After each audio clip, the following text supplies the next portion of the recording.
বিএনপির ভারপ্রাপ্ত চেয়ারম্যান তারেক রহমান বলেছেন, দেশ পরিচালনার সুযোগ পেলে সবার আগে দেশকে পুনর্গঠন করা হবে। বিএনপি কোনো অন্যায়কে প্রশ্রয় দেয় না, দলের কেউ অপরাধ করলে তার বিচার করে। অন্যান্য রাজনৈতিক দলের সঙ্গে এটি বড় পার্থক্য।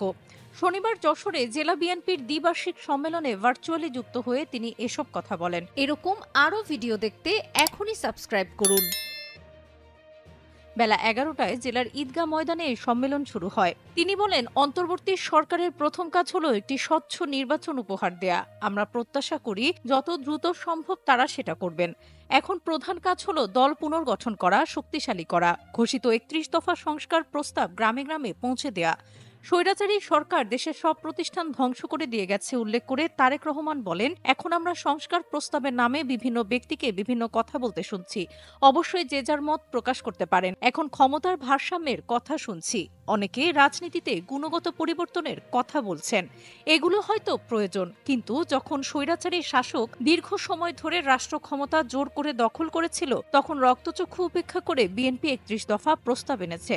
তখন কিন্তু এসব সুন্দর সুন্দর কথা আমরা শুনিনি। তিনি বলেন, বিএনপির ৬০ লাখ নেতাকর্মীর নামে মিথ্যা মামলা। এই সম্মেলনে আগত প্রায় সব কাউন্সিলের নামে বহু মিথ্যা মামলা রয়েছে।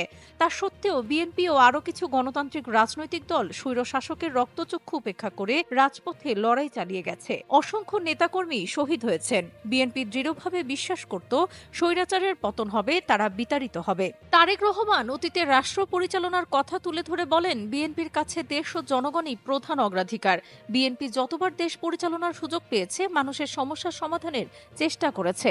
সীমাবদ্ধতার কারণে হয়তো সব পরিকল্পনা বাস্তবায়ন করা যায়নি।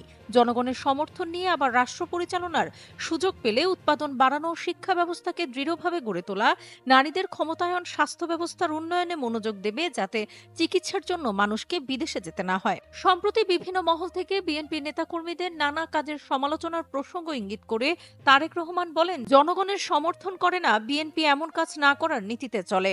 তা সত্ত্বেও লক্ষ লক্ষ নেতাকর্মীর মধ্যে কিছু লোক নয়তো এমন কিছু কাজ করেছে যা নৈতিকভাবে সমর্থনযোগ্য না। আমরা তাদের বিরুদ্ধে ব্যবস্থা নিয়েছি।